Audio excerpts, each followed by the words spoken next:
14년 후에 내가 바나바와 함께 디도를 데리고 다시 예루살렘에 올라갔노니.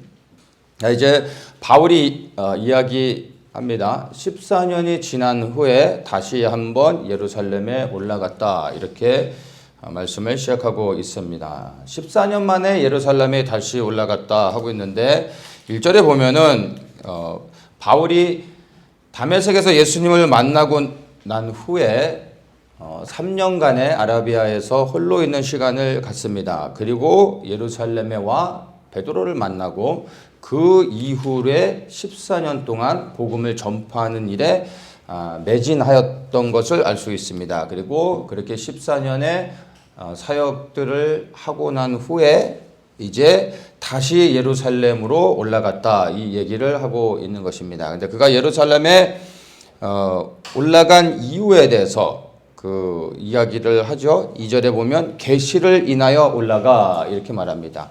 계시로 인해서 그가 예루살렘으로 올라갔다라는 얘기입니다. 우리 계시라는 얘기 잘 이제 듣고 또 말하기도 하죠.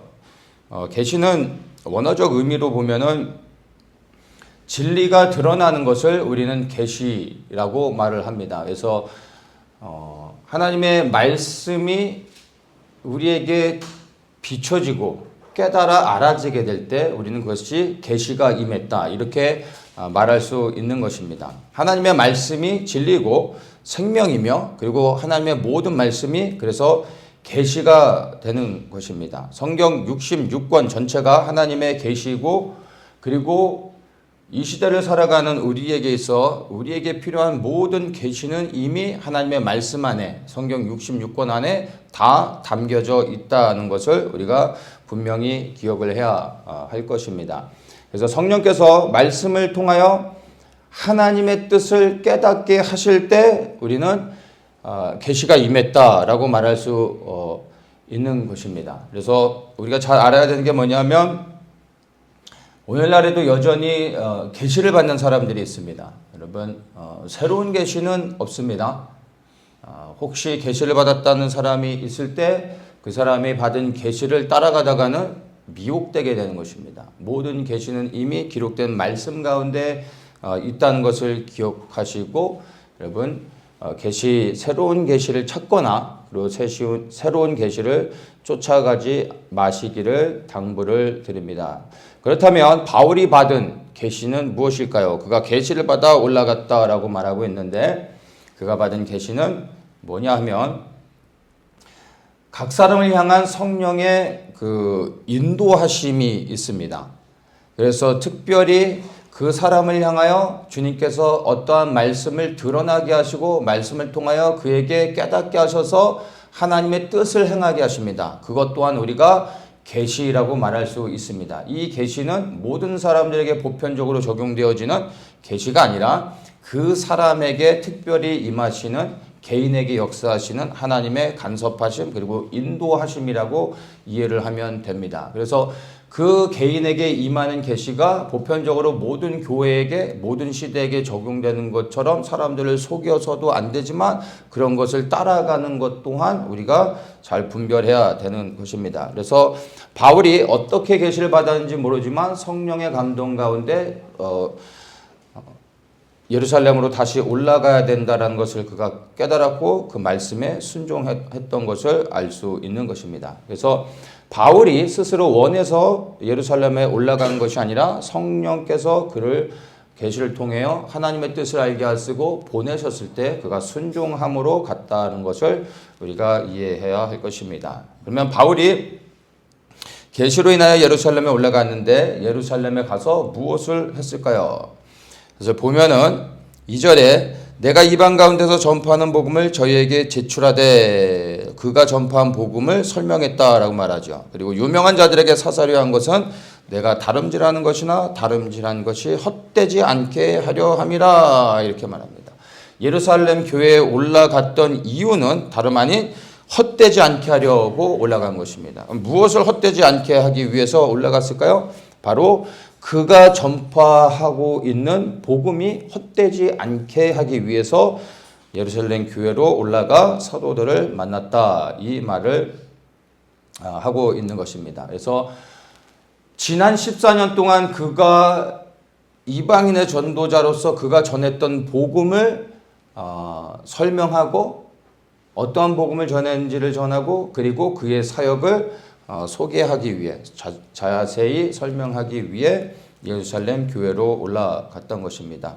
여기서 우리가 중요하게 알아야 될 것이 바울이 14년 동안을 복음을 전파하면서도 여전히 수많은 사람들로부터 끊임없는 공격과 그리고 이 도전을 받고 있었다는 것을 알 수가 있는 것입니다. 바울의 사도권에 대한 공격 그리고 그가 전파하고 있는 복음에 대한 의심이 끊임없이 일어나고 있었던 것입니다. 그러니까 그가 마음 편하게 복음을 전하고 있었던 것이 아니라 늘 그가 복음을 전하는 곳마다 유대주의자들이 쫓아오면서 그의 복음을 회방했을 뿐만 아니라 그를 비난하고 그를 공격하는 일들이 끊임없이 일어나고 있었던 것을 말씀을 통해 알 수 있습니다. 그런데 바울은 그럼에도 불구하고 변함없이 복음을 전파하는 자로서 14년 동안 변함없이 복음을 전했다라는 것을 오늘의 말씀을 통해 다시 한번 확인하게 되는 것입니다. 여러분, 바울은 교회의 역사상 가장 위대한 복음 전도자였습니다. 이 부분에서 어느 누구도 이견은 없을 것입니다.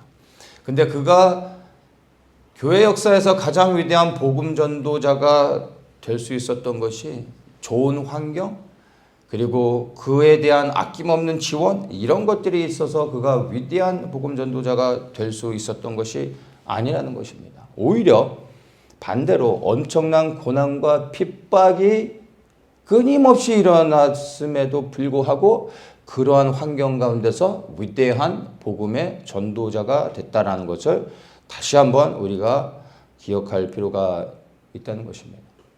놀라운 건 오늘 본문에서 보면 14년 동안 그가 마음 편하게 복음을 증거한 것이 아니라 끊임없는 도전과 공격들이 있음에도 불구하고 그가 복음을 전하는 일에 모든 것을 다 쏟았다는 것입니다.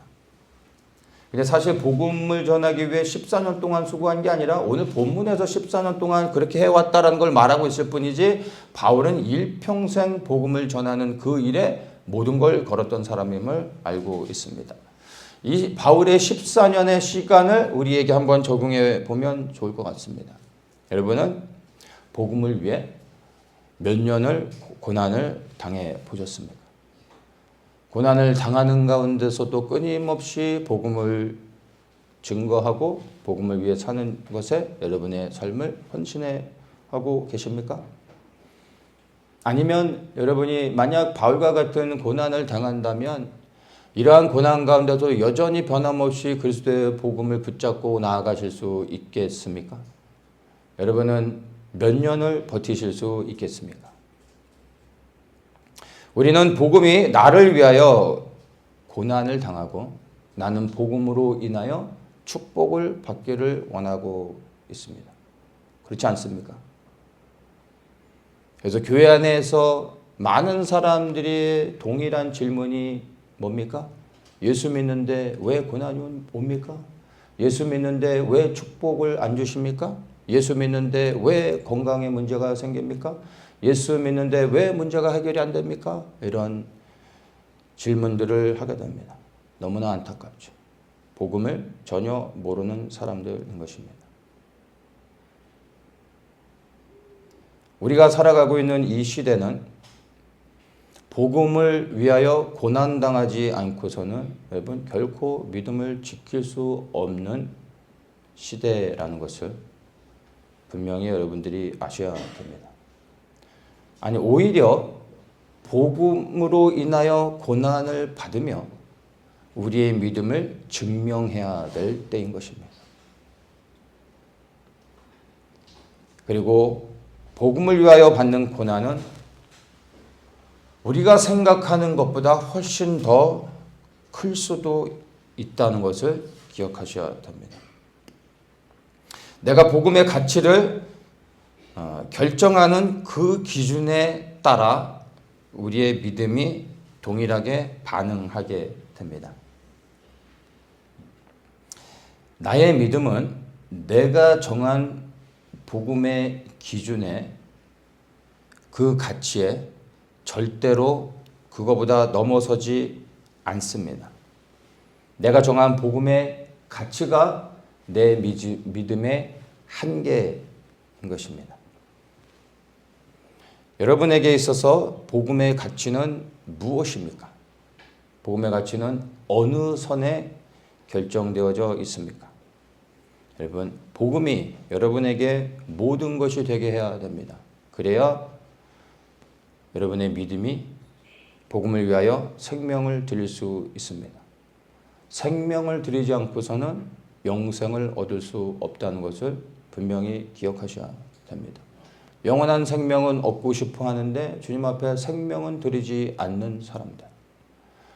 물건을 사기 위해서도 돈을 지불하는 게 너무나 당연한 것인데 영원한 생명을 얻기 원하면서 결코 자신의 생명을 주기를 원치 않는 사람들. 여러분은 어떠십니까? 공짜로 여전히 영원한 생명을 얻기를 원하는 그러한 삶을 살고 있는지 여러분 자신을 돌아보시기 바랍니다. 기억하십시오. 영생은 공짜로 주어지는 것이 아닙니다. 생명을 드리는 자에게 주님께서 주시는 은혜임을 기억하시기 바랍니다.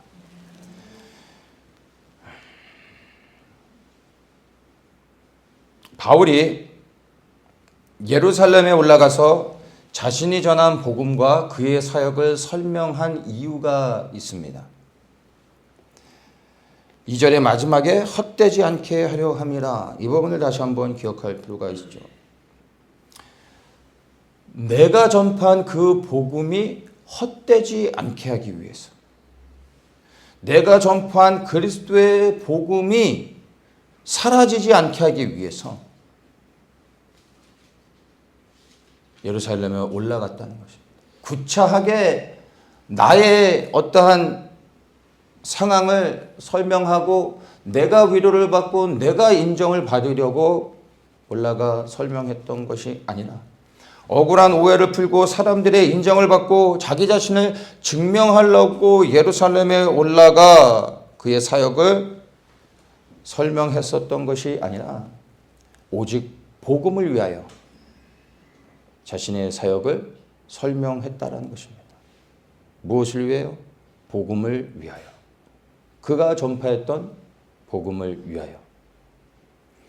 여러분, 복음을 위하여 고난을 받는 것도 쉬운 것이 아닌데 바울은 고난 가운데서도 그가 증거하는 복음으로 인하여 받는 고난과 핍박이 있음에도 불구하여 자신의 명예보다 복음을 더 귀하게 여겼다는 겁니다. 나의 오해를 억울한 누명을 푸는 것이 중요한 게 아니라 내가 증거하는 복음의 영광을 위하여 그가 복음을 변호했다라는 것을 우리는 기억해야 할 것입니다. 바울이 정말 위대한 복음 전도자가 될 수 있었던 이유는 저는 그가 수많은 사람들에게 복음을 전파했기 때문이 아니라 오직 복음을 위하여 살았기 때문에 그가 위대한 복음 전도자였다라고 생각을 합니다. 여러분, 우리가 많은 사역을 하고 많은 일들을 하는 것이 중요하지 않습니다. 오직 복음이신 예수 그리스도를 위해 사는 것이 중요한 것입니다. 그리고 그러한 사람들이 주님 앞에 섰을 때 주님께서 위대한 하나님의 사람으로서 축복해 주시고 하나님께 인정을 받게 될 것입니다. 오직 복음이신 예수 그리스도를 위하여 바울과 같이 살아가는 저와 여러분들이 되시길 다시 한번 축복합니다. 3절을 보겠습니다. 그러나 나와 함께 있는 헬라인 디도라도 억지로 할례를 받게 아니하였으니 이제 할례에 대한 이야기가 본격적으로 나옵니다. 초대교회 당시에 교회에서 가장 심각한 문제가 바로 믿는 자가 할례를 받아야 한다라는 유대주의자들의 주장이었습니다. 예수님도 믿어야 되지만 그러나 또한 할례도 받아야 구원을 받는다라는 것이었습니다. 예수를 믿고 할례를 받아라. 그래야 구원을 얻는 것이다. 그래야 교회 안에 받아줄 수 있다. 이게 당시에 초대교회 안에 들어온 가장 심각한 문제였습니다. 여러분, 구원은 예수님의 죽으심과 부활하심을 믿을 때 받는 것입니다. 다시 한번 이야기합니다. 구원은 예수 그리스도의 죽으심과 부활하심을 믿을 때 받는 것입니다. 예수님의 죽으심으로 내 죄가 사함을 받았고 부활하심으로 말미암아 그분이 나의 주인이 되셨음을 믿는 것입니다. 우리가 예수님을 믿는다라고 말할 때 무엇을 믿는 것인지를 여러분 분명히 기억하셔야 됩니다. 그의 죽으심과 부활을 믿는 것입니다. 근데 그의 죽으심이 무엇을 의미하는지, 그의 부활이 무엇을 의미하는지 여러분이 분명히 고백할 수 있어야 하는 것입니다. 바로 이것이 예수님을 믿음으로 구원을 받는다라고 말할 수 있는 것입니다. 그래서 예수 외에 다른 것을 더하면은 다른 복음, 거짓이 되는 겁니다. 구원은 오직 예수 그리스도를 믿음으로 받는 것입니다. 그 믿음 안에 할례는 포함될 수 없는 것입니다. 예수도 믿고 할례도 받아야 된다? 이게 바로 다른 복음이라는 겁니다. 많은 사람들이 착각하는 게 예수를 믿으니까 할례를 받는 것도 괜찮지 않느냐라고 말할 수 있습니다. 할례를 받아도 그만입니다. 안 받아도 상관없습니다. 그런데 할례를 받는 것이 예수 그리스도를 믿고 구원받는 것에 더하여지면 안 된다는 것입니다. 구원의 조건이 되어서는 안 된다는 겁니다. 유대인들은 유대인이기 때문에 예수님을 믿으면서 할례를 받아도 괜찮습니다. 아니 오히려 할례를 받는 게 당연한 거죠. 왜냐하면 유대인이기 때문에. 그런데 이방 그리스도인들에게도 할례를 강요하는 것은 바로 유대교가 되게 하는 겁니다. 당시에 유대교로 개종하기 위해선 반드시 할례를 받아야 되는 것이었습니다. 구원과 상관이 없는 겁니다. 그런데 이방인 그리스도인들에게도 여전히 할례를 강요하면서 유대교가 되도록 부추겼던 것입니다. 근데 이것이 바로 복음에 대한 훼손이 되는 것입니다. 다시 말씀드리지만 여러분 구원은 예수 그리스도를 믿는 믿음으로 받는 것임을 다시 한번 여러분의 마음에 각인하시기 바랍니다. 예수 외에 다른 것을 더하는 순간 다른 복음이 되는 겁니다. 변질되는 것입니다. 복음에서 떨어지는 것입니다. 할례를 받아도 됩니다. 받지 않아도 됩니다.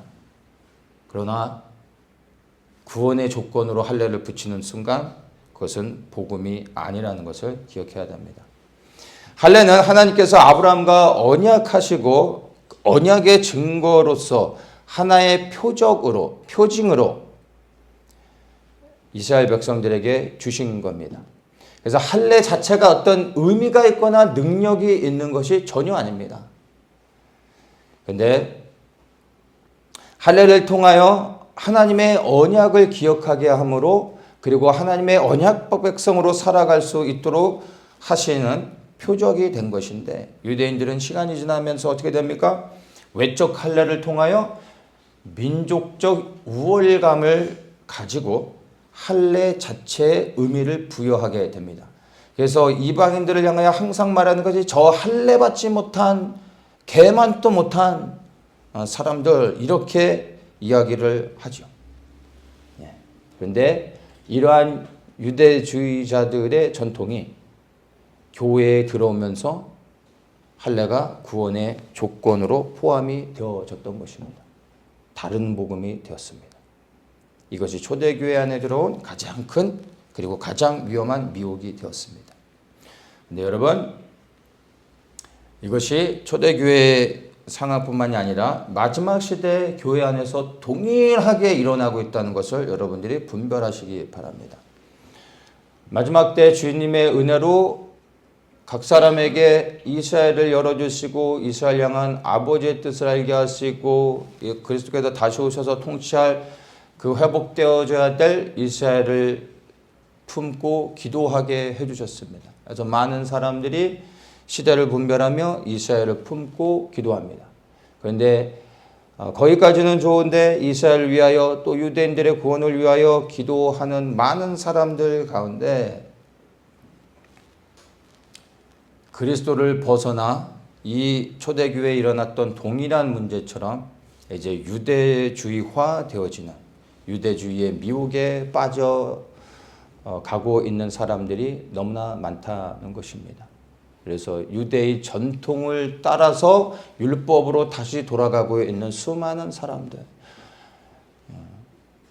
진정한 안식은 토요일이라고 말하는 것, 절기를 지켜야 한다는 것, 온갖 유대주의의 전통 안에 들어있는 모든 외적인 모양을 갖추려고 하는 이 모든 것들이 여러분 바로 교회 안에 들어온 마지막 때 이스라엘을 품고 깨어 기도한다고 하는 교회 안에 들어온 유대주의의 미혹, 다른 복음임을 반드시 기억하시기를 바랍니다.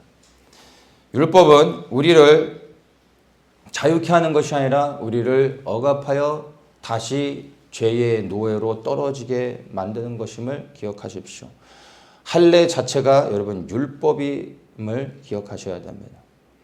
그런데 이와 같이 우리 안에 교회 안에 이미 들어온 각 사람의 생각 안에 들어온 당시의 할례라는 이러한 율법이 교회 안에 들어와 교회를 장악했던 것처럼 오늘날 우리 그리스도인들 안에 교회 안에 들어온 수많은 율법들이 있습니다. 우리 스스로가 만들어 놓은 율법들 너무나 많습니다. 술 먹지 말라, 담배 피우지 말라, 주일을 성수해야 된다, 봉사해야 된다, 수많은 것들을 우리가 만들어낼 수 있습니다. 이거 해야 된다, 저거 해야 된다, 이거 하면 안 된다, 저거 하면 안 된다라는 모든 것들이 여러분 다 율법이라는 것을 기억하십시오. 여러분 우리가 수많은 것들을 리스트를 만들어서 이거 해야 되고 저거 해야 되고 이거 하면 안 되고 저거 하면 안 되고 이런 것들을 말할 수 있습니다. 그런데 여러분 이런 것들을 함으로 인하여 혹 그런 것들을 안 함으로 인하여 여러분 마음 가운데 자유를 누리십니까? 지키면 지킬수록 알면 알수록 여러분의 마음에 기쁨과 평안이 있습니까? 절대 그렇지 않다라는 겁니다. 지키면 지킬수록 우리를 억압하고 율법을 많이 알면 알수록 우리를 힘들게 하는 것입니다. 이게 율법입니다. 그러나 진리는 우리를 자유케 합니다. 오직 진리만이 우리를 자유케 합니다. 우리가 진리 안에서 얻은 자유는 무엇이겠습니까? 내 마음대로 할 수 있는 자유? 아닙니다. 기쁨과 감사 가운데서 자발적으로 헌신하여 예수님의 말씀에 순종하는 자유. 이것이 진리 안에 우리가 얻은 자유함이라는 것입니다. 이렇게 해야지 구원받기 때문에 어쩔 수 없이 싫음에도 불구하고 억지로 하는 것이 율법입니다. 그러나 진리가 우리 안에 임할 때 이제 내가 기쁨과 자원하는 마음으로 즐거이 헌신하여 주를 위해 섬기는 겁니다. 누가 알아주지 않아도 누가 인정해주지 않아도 혹 내가 하는 일이 오히려 오해를 받아도 마음 가운데 요동함이 없고 그리고 상함이 없을 수 있는 유일한 이유는 무엇입니까? 내가 진리이신 예수 그리스도를 기쁨과 즐거움 가운데 자원하여 주님을 섬기고 있기 때문에 어느 누가 알아주지 않아도 인정받지 못해도 변함없이 주님을 섬기고 그리고 그 수고가 내 육신을 피곤하게 하고 때로는 나의 재정이 어려움이 있다 할지라도 여전히 기쁨과 감사가 내 마음에 충만하고 주님께 모든 영광을 돌리고 자유할 수 있는 것입니다. 이러한 진정한 진리 안의 자유를 누릴 수 있는 여러분들 되시기를 축복합니다. 이 진리의 자유를 누리는 사람들은 도덕적인 기준으로 율법적인 것들을 세워놓고 살아가는 사람들보다 더 높은 차원의 도덕과 윤리를 지키며 살아가게 됩니다. 왜냐하면 그런 사람들은 순종함으로 주님의 뜻을 따르는 자들이기 때문에 주님의 성품이 임하고 주님의 성품으로 인하여 내가 살아갈 수 없는 그리스도의 거룩을 닮아가기 때문에 사실은 세상에서 정하는 율법의 기준과 비교할 수 없는 온전한 삶을 살아가게 된다는 것을 기억하시기를 바랍니다. 오직 복음의 은혜 안에서 진정한 자유를 누리시는 분들이 되시기를 축복합니다. 4절을 보겠습니다. 이제 가만히 들어온 거짓 형제의 까닭이라 저희가 가만히 들어온 것은 그리스도 예수 안에서 우리의 가진 자유를 엿보고 우리를 종으로 삼고자 함이로다. 그래서 거짓 형제, 가만히 들어온 거짓 형제가 나옵니다. 우리는 예수 그리스도 안에서 정말 순종하며 그 안에서 자유함을 누리고 있는데 이 거짓 형제가 율법의 노예로 우리를 넘어뜨리려 하고 있다라는 것을 말해주고 있습니다. 여기서 가만히 들어왔다라고 말하죠. 여기서 가만히라는 말의 의미는 몰래 교묘히라는 의미를 갖고 있습니다. 몰래 들어온 겁니다. 누가요? 거짓 형제가. 왜 몰래 들어옵니까? 가짜이기 때문입니다. 진짜는 대문으로 들어가는 거죠. 가짜는 담을 넘어 몰래 들어갈 수밖에 없습니다. 신천지가 교회에 들어올 때 어떻게 합니까? 당당하게 신천지임을 밝힙니까? 그렇지 않죠. 교묘하게 아무도 모르게 들어옵니다. 왜요? 가짜이기 때문에 그런 겁니다. 교회 안에 몰래 들어온 이 거짓 형제는 누구입니까? 베드로후서 2장 1절에 이렇게 말합니다. 그러나 민간에 또한 거짓 선지자들이 일어났었나니 이와 같이 너희 중에도 거짓 선생들이 있으리라. 저희는 멸망케 할 이단을 가만히 끌어들여 자기들을 사신 줄을 부인하고 임박한 멸망을 스스로 취하는 자들이라. 교회 안에 몰래 들어온 거짓 형제에 대해서 명확하게 이 거짓 선지자들에 대해서 이야기하고 있습니다. 임박한 멸망을 스스로 취하는 자들. 이들은 처음부터 복음을 부인하는 자들입니다. 애초에 예수 그리스도를 믿지 않았던 자들이라는 것을 아셔야 됩니다. 이들의 목적은 교회를 무너뜨리고 구원 얻는 성도들을 넘어지게 하는 것입니다. 그래서 바울은 1장에서 보면 교회 안에 다른 복음으로 인하여 미혹된 성도들을 향해 형제라는 단어를 씁니다. 형제입니다. 그런데 2장에서는 다른 복음으로 성도들을 미혹하고 있는 자를 향하여 거짓 형제라고 말하고 있습니다. 속는 자와 속이는 자를 구분해서 명확하게 다른 단어를 사용합니다. 속는 자는 형제이고 속이는 자는 거짓 형제라고 말하고 있습니다. 속는 자는 바르게 가르쳐서 지켜야 할 형제입니다. 그러나 속이는 자는 분별해서 쫓아내야 될 도둑인 것입니다. 오늘날 교회 안에서도요, 속는 자가 있고 속이는 자가 있습니다. 교회가 존재하는 한 교회 역사 속에서 항상 속이는 자가 들어와 속는 자가 있게 됩니다. 그래서 교회는 누구를 지켜야 되는지, 누구를 분별하여 쫓아내야 되는지 교회는 분별할 수 있어야 되는 것입니다. 이것의 첫 시작이 무엇인지 압니까? 복음을 바르게 깨달아 아는 것입니다. 그래야 나의 영혼을 지킬 수 있고 속이는 자들을 또한 분별할 수 있는 것입니다. 복음을 바로 아는 것에 모든 것이 다 있는 겁니다. 여러분, 교회 안에 신천지들이 많이 들어오지만 사실 그들이 여러 가지 교묘하고 아주 집요한 전략으로 성도들을 미혹하여 넘어뜨리려고 한다 할지라도, 그 전략이 아무리 교묘하다 할지라도 여러분, 제가 분명하게 말합니다. 여러분들이 복음 안에 온전히 서 있다면, 복음이 무엇인지를 깨닫고 바른 복음을 알고 그 복음을 믿고 살아가고 있다면, 신천지의 할아버지가 와도 이만희가 직접 와도 결코 이단의 거짓에 넘어갈 수 없습니다. 왜냐하면 진짜를 만나고 진짜를 믿으며 살아가고 있는데 어떻게 가짜에 미혹됩니까? 진짜가 뭔지를 모르는 사람들이 가짜에 미혹되는 겁니다. 예수 그리스도를 알고 그리고 그분 안에 살아가고 있는 사람들은 여러분 결코 이단에 미혹되지 않습니다. 이단에 미혹되는 사람들, 그리고 거짓에 미혹되어 넘어지는 사람들을 보십시오.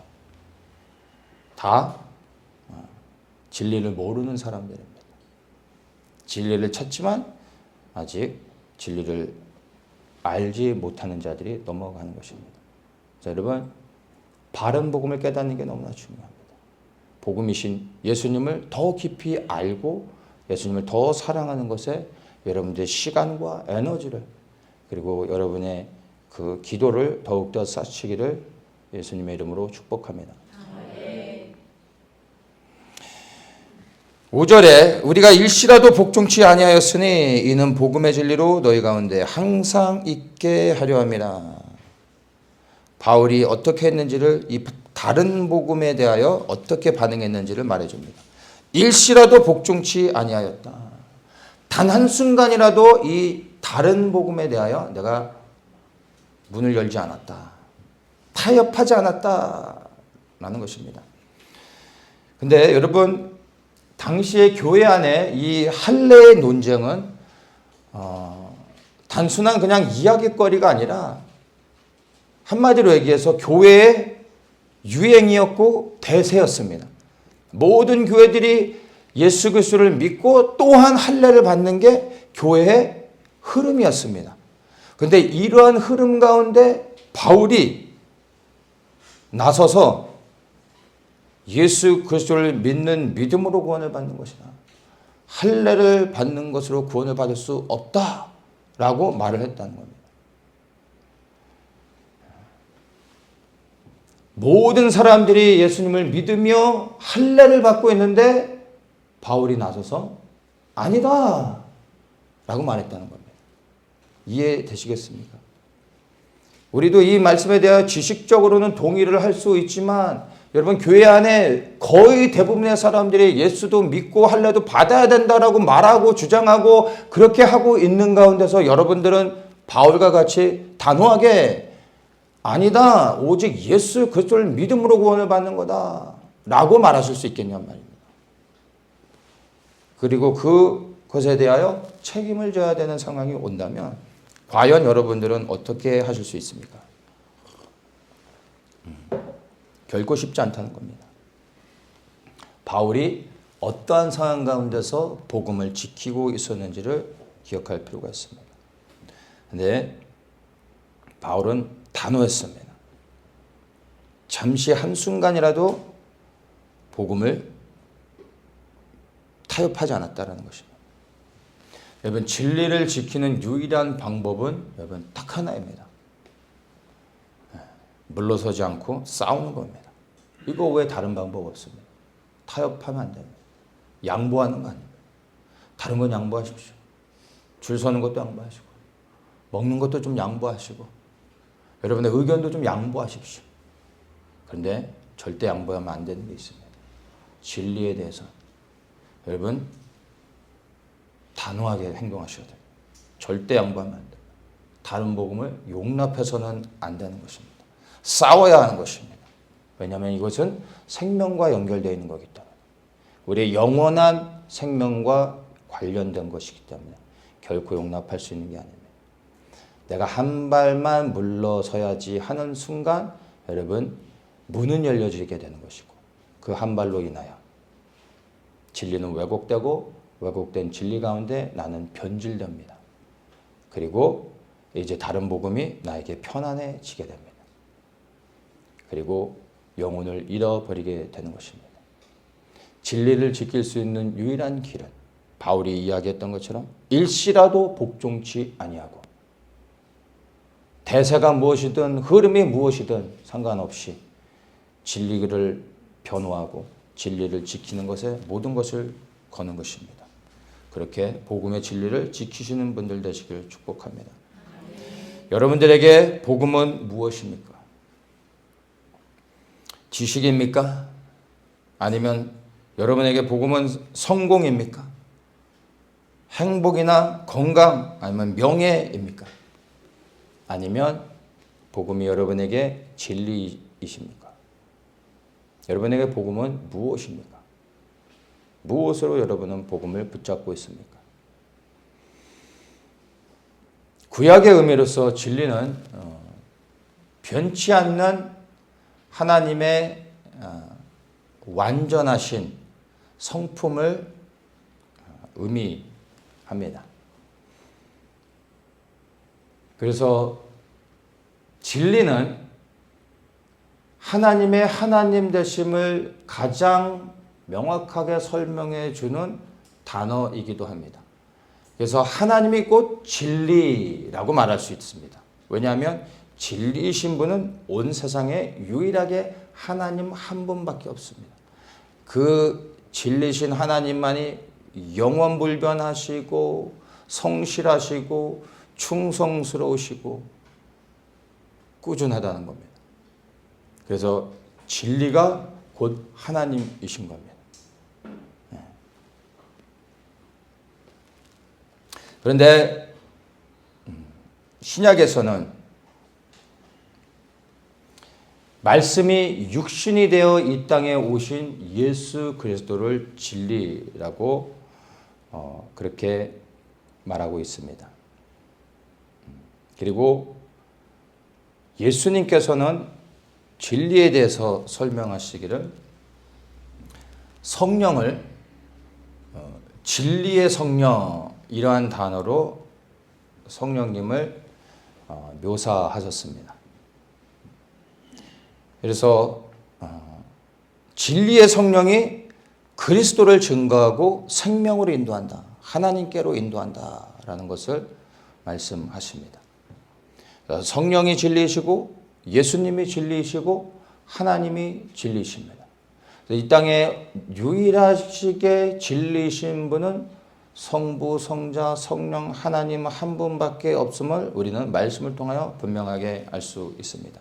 그래서 진리가 하나님이시기 때문에 우리는 이 진리에 우리의 모든 것, 생명을 걸어야 하는 것입니다. 그래야 진리를 통하여 생명을 얻게 되는 것입니다. 이 복음의 진리가 여러분들의 심장에 각인되어질 수 있도록 이 진리를 여러분의 가슴에 두시기를 축복합니다. 6절을 봅니다. 유명하다는 이들 중에 본래 어떤 이들이든지 내게 상관이 없으며 하나님은 사람의 외모를 취하지 아니하시나니 저 유명한 이들은 내게 더하여 준 것이 없고 유명한 이들이 이제 나오죠. 여기서 유명한 이들은 뭐 연예인을 얘기하는 게 아니라 예루살렘 교회 당시의 지도자들을 이야기합니다. 그래서 야고보와 베드로, 요한 이 세 사람을 의미한다라고 보시면 됩니다. 그래서 바울이 받은 복음이 사도들이 가르쳐준 복음이 아니다라는 것을 말하는 것입니다. 그래서 유명한 자들과 나는 상관이 없다. 그들이 내게 더하여 준 것이 없다. 이 말은 내가 그들을 통하여 복음을 배운 것이 아니다. 그들이 내게 복음을 가르쳐 준 것이 아니다. 그들은 나와 상관이 없다. 이 말을 하는 것입니다. 그렇다면 바울은 예수님한테도 배우지 않았고 사도들에게 배우지 않았는데 그는 어떻게 놀랍게 복음을 깨달을 수 있었을까요?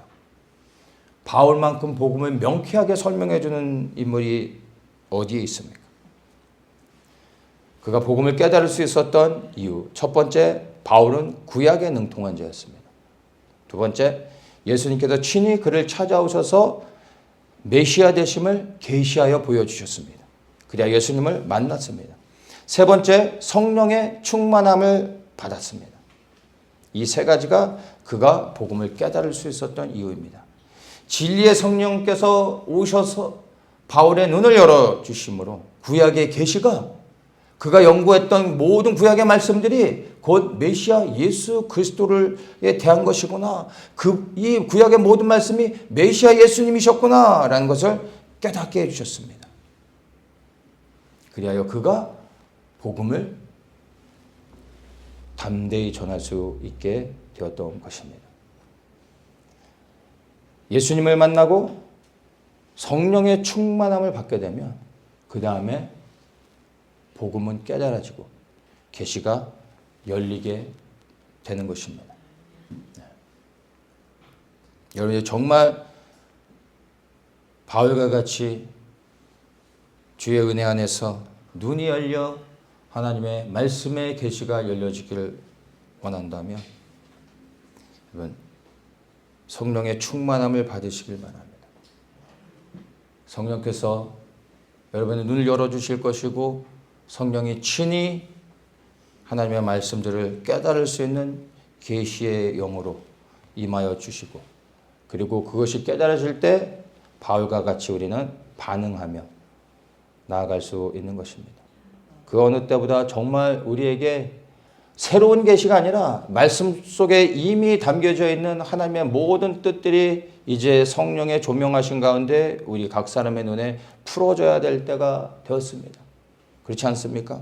그래서 우리는 이미 말씀을 통하여 온 열방을 향한 하나님의 모든 계획들이 어떠한지를 우리가 성령의 은혜로 정말 열려질 수 있도록 기도해야 되고 그 하나님의 말씀을 깨달아 이제 하나님의 뜻이 이루어지는 일들을 위하여 우리가 삶을 들여 수고하고 하나님의 뜻을 위하여 부르짖어 기도해야 된다는 것을 다시 한번 여러분들이 깨달으시기를 축복합니다. 7절을 봅니다. 도리어 내가 무할례자에게 복음 전함을 맡기를 베드로가 할례자에게 맡음과 같이 한 것을 보고 베드로에게 역사하사 그를 할례자의 사도로 삼으시니까 또한 내게 역사하사 나를 이방인에게 사도로 삼으셨느니라. 자, 이 말씀을 정리하면 바울의 사도권을 변호하는 것입니다. 같은 복음으로 베드로는 유대인들에게 보내졌고 바울은 이방인에게 전하게 하셨다라는 것을 말하고 있고 베드로를 유대인의 사도로 삼으신 그 예수님께서 바울 자신을 이방인의 사도로 삼으셨다라는 것을 설명하고 있는 것입니다.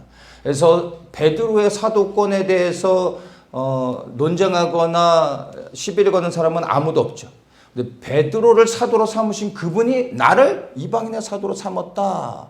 베드로의 사도권을 인정하면서 자신의 사도권이 예수 그리스도를 통하여 왔음을 주장하고 있는 것입니다. 그래야 자신의 사도됨을 증명하고 인정받으려고 했던 겁니다. 근데 이러한 바울의 모든 행동은 자신을 위한 것이 아니라 그가 전파하는 복음을 위하여 그렇게 하고 있다는 것을 우리가 분명히 기억해야 됩니다. 그래서 끊임없이 그를 향한 도전이 있음을 다시 한번 우리가 알 수 있는 대목이 되는 것입니다.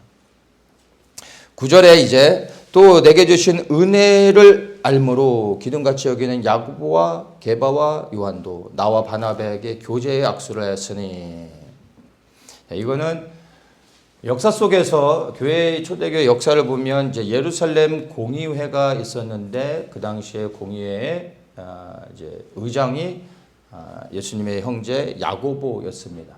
그래서 그가 자꾸 야고보와 베드로와 요한을 언급하는 게 당시에 예루살렘 교회의 지도자들은 이 세 명이었는데 이 세 명을 통하여 예루살렘 교회 안에서 자신과 바울이 파송을 받은 정식 사도요 또한 선교사라는 것을 말해주고 있는 겁니다. 내가 그들을 만났고 그들이 우리를 인정해줬고 그들이 우리를 파송했다라는 것을 그래서 우리가 함께 복음을 위하여 협력하는 자들이 되었다라는 것을 계속해서 이야기해주고 있는 것입니다. 그래서 교회 역사 속에서도 사도 바울은 공인된 사도임을 우리는 분명하게 알 수가 있는 것입니다. 10절을 보겠습니다. 다만 우리에게 가난한 자들 생각하는 것을 부탁하시니 이것을 나도 본래 힘써 행하노라. 구제에 대한 부분이 나오죠. 이게 그 안디옥 교회가 예루살렘의 기근으로 인하여 가난한 사람들이 굉장히 어려운 상황 가운데 놓여 있는 걸 알고서 바울을 통하여 구제 헌금을 예루살렘 교회에 보냈습니다. 그것을 이제 전달하는 것을 말해주고 있습니다. 그리고 바울도 얘기하죠. 이것을 나도 본래 힘써 행하노라 이렇게 말합니다. 그래서 당시 초대교회 안에 교회의 아주 가장 핵심적인 두 가지의 사역을 나눈다면 첫째는 복음 전파요, 둘째는 구제 사역. 이 두 가지가 교회의 아주 중요한 사역이었습니다. 그래서 사도들은 복음을 전파하는 것에 집중하고 집사들을 세워서 구제하는 일에 전념할 수 있도록 해서 나눠지게 됐던 것입니다. 그래서 초대교회는 복음을 전파하는 것과 구제하는 것을 가장 중요한 것으로 여기며 사역을 했는데 이것은 어떠한 어떤 회의를 통해서 결정되어진 게 아니라 자연스럽게 성령의 인도하신 가운데 되어진 것입니다. 이 부분을 이제 좀 보면은 사도행전 4장 32절에 이렇게 말합니다. 믿는 무리가 한 마음과 한 뜻이 되어 모든 물건을 서로 통용하고 제 재물을 조금이라도 제 것이라 하는 이가 하나도 없더라. 사도들이 큰 권능으로 주 예수의 부활을 증거하니 무리가 큰 은혜를 얻어 그 중에 핍절한 사람이 없으니 이는 밭과 집 있는 자는 팔아 급한 것의 값을 가져다가 사도들의 발 앞에 두매 저희가 각 사람의 필요를 따라 나눠줌이러라. 자, 그래서 초대교회 당시가 어떠했는지에 대해서 아주 잘 설명해 주고 있는 부분입니다. 그래서 초대교회 때는 성도들이 함께 모여서 예배드리고 서로를 위해 기도하고 서로를 격려하고 함께 먹고 마셨을 뿐만 아니라 자기의 물건을 갖고 와서 사도들의 발 앞에 내려놓고 사도들은 그것을 팔아 교회 안에 가난한 사람들에게 나눠주어 조금도 핍절한 사람이 없이 굶는 사람 없이 이렇게 모든 성도들의 필요를 공급해 줬다라는 것을 말해주고 있는데 이것이 초대교회의 너무나 자연스러운 일상이었다라는 것을 말해주고 있습니다. 그래서 오늘날 교회도 이러한 초대교회의 그 사역들을 본받아 교회 안에서 구제 사역들을 하죠. 그래서 교회의 어떤 울타리를 넘어서 교회들이 구제 사역들을 또 많이 합니다. 근데 여기서 우리가 보아야 되는 것은 여러분 초대교회가 구제 사역을 했으니까 오늘날 우리도 구제 사역을 동일하게 복음 전파하는 일들과 함께 해야 된다. 이런 것들이 중요하지 않습니다. 구제 사역이 필요 없다라는 게 아닙니다. 근데 그냥 초대교회가 했으니까 우리도 초대교회 같이 구제 사역을 해야 된다. 이렇게 적용하면 안 된다라는 겁니다. 더 중요한 게 있습니다. 구제사역보다 더 중요한 구제사역을 하게 된 이 본질적인 것이 무엇인지를 알고 깨닫고 그렇게 되는 게 너무나 중요합니다. 여러분, 교회의 모든 성도들이 자신의 소유를 팔아 교회에 드렸습니다. 집을 팔고 땅을 팔고 소유를 팔아서 드렸습니다. 그게 구제사역의 기본이었습니다. 구제는 할 수 있는데 갑자기 부담스러워지지 않습니까? 나의 것을 파는 게 중요하지 않습니다. 왜 이들이 이렇게 했느냐를 우리가 보아야 하는 것입니다. 그들은 왜 자신의 모든 것을 팔아 교회에 드리고 교회는 그것을 팔아 가난한 자들을 도왔을까요? 교회의 본질적 사명이 구제이기 때문에? 아닙니다. 사도행전 4장 32절에 말하죠. 답은 여기에 있습니다. 믿는 무리가 한 마음과 한 뜻이 되어 한 마음과 한 뜻이 되었기 때문에 자신의 것을 다 팔 수 있었던 것입니다. 근데 이것을 조금 더 깊이 볼 필요가 있습니다. 한 마음과 한 뜻이 된다는 게 무엇일까요? 한 마음과 한 뜻이라 할 때 이 한 뜻은 원어를 보면은 soul이라는 단어를 씁니다. 그러니까 한 혼이라고 말할 수가 있겠죠. 근데 이것은 적절하게 번역을 한다면 한 마음과 한 생명을 이야기하는 겁니다. 한 마음과 한 생명이 되었기 때문에 나의 것을 드려 나눠줄 수 있었던 것입니다. 이해되십니까?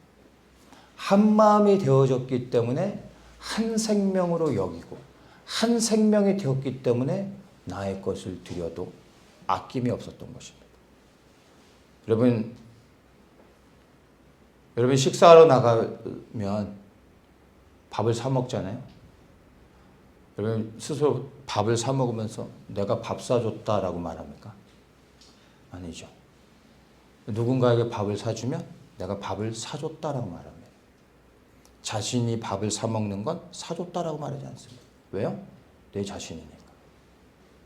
이해되십니까? 한 생명이 된다라는 건 내가 되는 겁니다. 이 사람이 다른 사람이 아니라 이젠 내가 되는 겁니다. 이 사람이 다른 사람이었을 땐 내가 밥을 사주면 사주는 게 되는 겁니다. 내가 선을 행하는 게 되는 겁니다. 근데 이 사람이 내가 되어지면 그 사람에게 밥을 사줘도 사주는 게 아니에요. 그냥 내가 밥을 먹은 겁니다. 이해되십니까? 내가 밥을 사줬는데도 사준 것도 아니고 자랑할 수도 없고, 여러분 스스로가 밥 사 먹으면서 너 나한테 고마워해? 다음에 네가 밥 사? 이럽니까? 아니잖아요. 내 생명이 되었더니 내 것을 드려도 아깝지 않은 거예요. 사도들 앞에 교회의 성도들이 자신의 것을 드릴 수 있었던 한 마음과 한 생명이 되었다라는 것입니다. 한 생명이 되는 게 중요합니다. 근데 이 한 생명이 어떻게 됩니까? 오늘부터 한 생명 해서 손 잡아주면 한 생명이 됩니까? 아니라는 거예요. 이들이 한 생명이 될 수 있었던 이유를 31절에서 보면 알 수 있습니다. 빌기를 다음에 모인 곳이 진동하더니 무리가 다 성령이 충만하여 담대히 하나님의 말씀을 전하니라. 초대교회 사역이 뭐라고 했습니까? 복음을 전파하는 것과 구제 사역이었습니다. 그들이 이와 같이 교회에서 복음을 전파하며 구제할 수 있었던 이유가 무엇입니까? 성령의 충만함을 받았다는 겁니다. 성령이 내 안에 임하셔서 그 동일한 성령이 내 형제 안에 임하시고, 그리하여 그 내 안에 있는 성령께서 우리가 서로 하나다라는 것을 깨닫게 하셨을 때 비로소 형제를 나의 생명으로 여기는 순간 이제 하나가 되어진 겁니다. 그리하여 나를 위하여, 형제를 위해서가 아니라 나를 위하여, 교회를 위하여, 그리스도를 위하여 나의 것을 드릴 수 있었음을 기억하시기 바랍니다. 비결은 성령의 충만함에 있었습니다. 여러분, 우리가 구하는 성령의 충만함은 대부분의 경우 능력 아닙니까? 권세 아닙니까? 근데 정말 우리가 받아야 될, 그리고 우리가 구해야 될 성령의 충만함은 바로 이것입니다. 하나 되게 하시는 것. 한 생명이 되게 하는 것. 이거는 가르쳐서 되는 게 아닙니다. 연구해서 되는 게 아닙니다. 기도해서 되는 게 아닙니다. 오직 성령께서 임하셔야 됩니다. 정말 이 성령의 충만함으로 인하여 우리 각 사람이 서로 다른 사람이 아닌 한 생명이 되어지길 축복합니다. 그래서 정말 우리가 나의 것을 드리는 게 아니라 기쁨과 감사 가운데 주님 앞에 드리고, 그 드려진 것으로 우리 모든 형제와 자매들이 함께 연합하여 세워지기를 축복합니다. 말씀을 마치겠습니다. 오늘 우리가 바울이 복음을 변호하고 그리고 그 복음을 지키는 모습을 보았습니다. 우리는 일반적으로 바울을 복음을 전하는 자로 알고 있는데, 그리하여 위대한 이방인의 복음 전도자로 이해하고 있습니다. 근데 이것은요, 바울을 반만하는 것입니다. 바울은 복음을 전하는 자이기 전에 복음을 지키는 자였습니다. 복음을 전파하는 자이기 전에 그 누구보다도 복음을 생명 걸고 지키는 자였다는 것을 아셔야 됩니다. 생명 걸고 복음을 전하였지만, 그러나 그가 더욱더 했던 것은 생명을 걸고 복음을 지켰다는 것입니다. 순서가 중요합니다. 여러분, 전하는 것보다 더 중요한 게 지키는 겁니다. 왠지 아세요? 지키는 것이 되어야 전파할 수 있는 겁니다. 여러분, 지키는 것을 실패하면 전파하는 건 의미가 없습니다. 복음의 순수성을 지키지 못하여 복음이 왜곡되어지고 변질되어진다면 그 다음에 전파하는데 그게 무슨 의미가 있겠습니까? 전하는 것보다 더욱더 중요한 것이 지키는 것입니다. 지키는 게 무너지면 여러분 다 무너지는 겁니다. 그리고 많이 전하면 무엇입니까? 수많은 사람들에게 전하면 무엇입니까? 이미 생명을 잃어버린 변질된 복음이라면, 다른 복음이라면 무슨 의미가 있겠습니까? 많이 전하는 것보다 더 중요한 것. 복음을 온전히 지키는 것입니다. 오늘날 복음을 전하는 자는 너무나 많습니다. 넘쳐납니다. 근데 왜 복음의 능력이 나타나지 않습니까? 복음이 변질되었기 때문입니다. 복음은 생명이 있습니다. 복음을 전하면 복음은 반드시 역사합니다. 그런데 오늘날 복음의 역사를 봅니까? 변질되었습니다.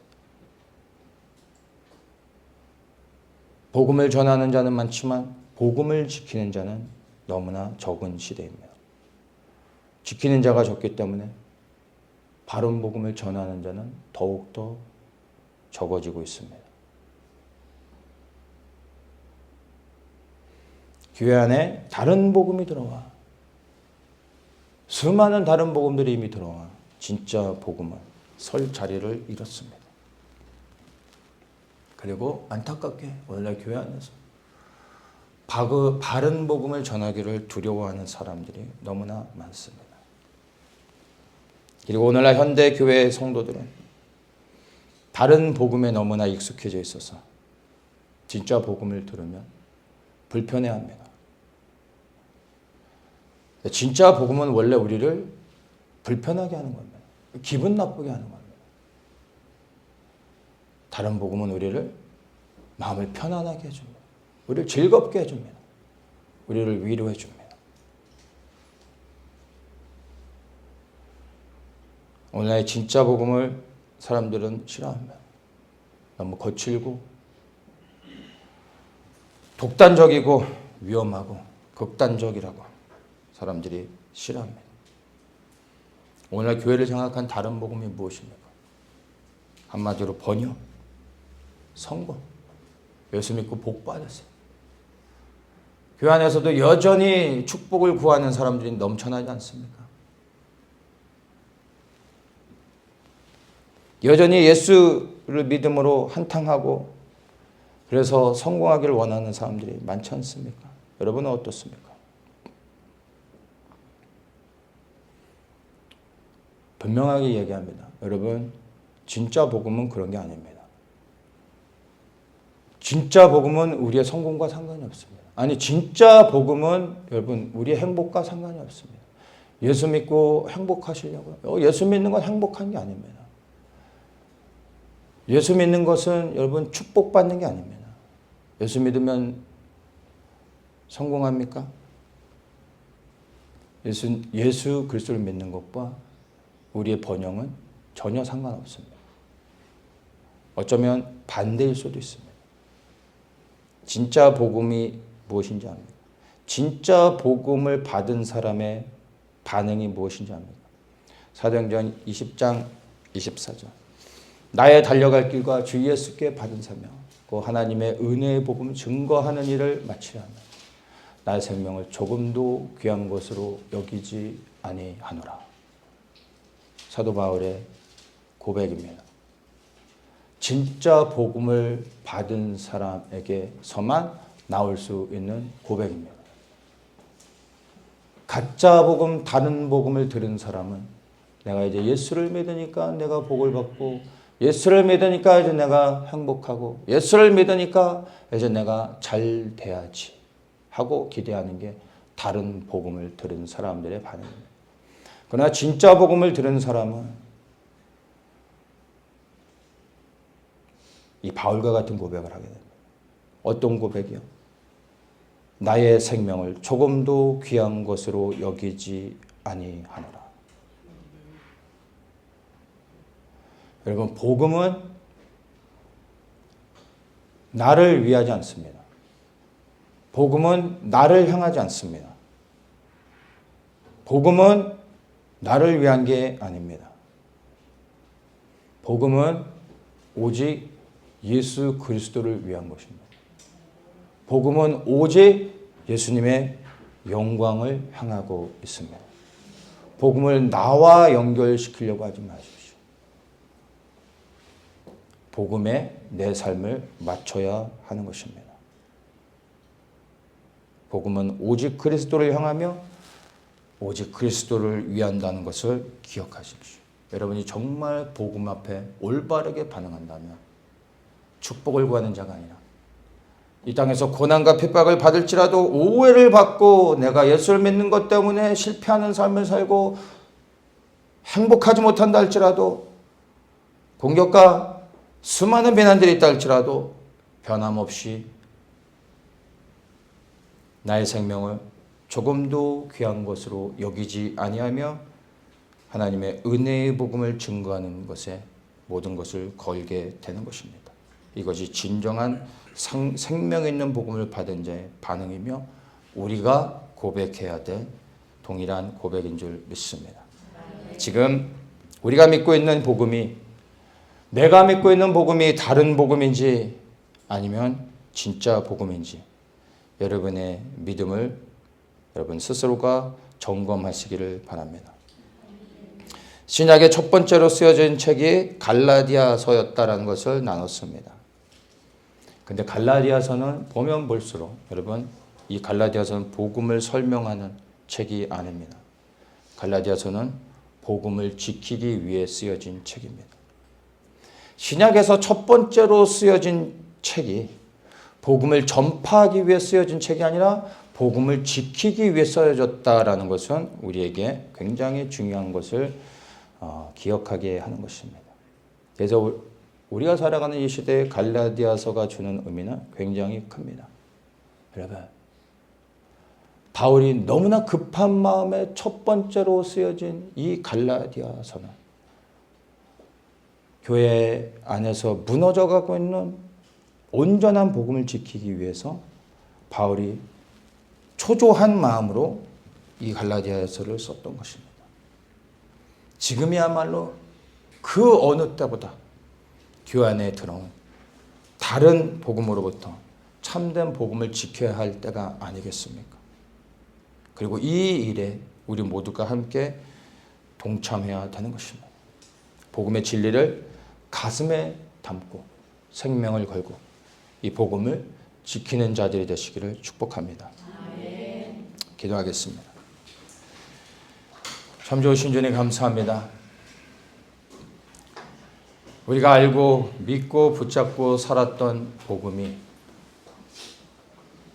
무슨 복음인지를 다시 한번 우리가 스스로 생각하고 깨닫게 하여 주시고 이 복음이 나를 위한 것이 아니라 그리스도의 영광을 위한 것임을 깨닫고 그리고 이 복음에 나의 삶을 맞추게 하여 주시옵소서.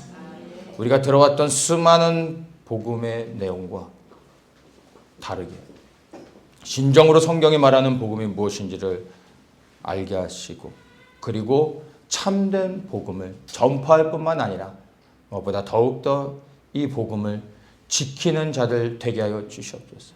그리하여 이 복음 위에 견고히 서서 복음의 능력 안에 있는 그리스도의 생명을 얻는 저희들 되게 하시고 복음을 지키고 그리고 온전한 복음을 전파함으로 이 땅에 구원받아야 할 수많은 하나님의 사람들에게 우리가 손을 펼치고 그들을 주께로 인도할 수 있는 저희들 되게 하여 주시며 세상의 수많은 사람들과 교회들이 다른 복음으로 무너진다 할지라도 우리는 오직 예수 그리스도께 시대의 유행과 상관없이 그리스도를 따르며 복음을 지켜가는 것에 우리의 모든 것을 걸고 주님께 순종하는 더처치 되게 하여 주시옵소서. 감사하며 예수님의 이름으로 기도드리옵나이다. 아멘.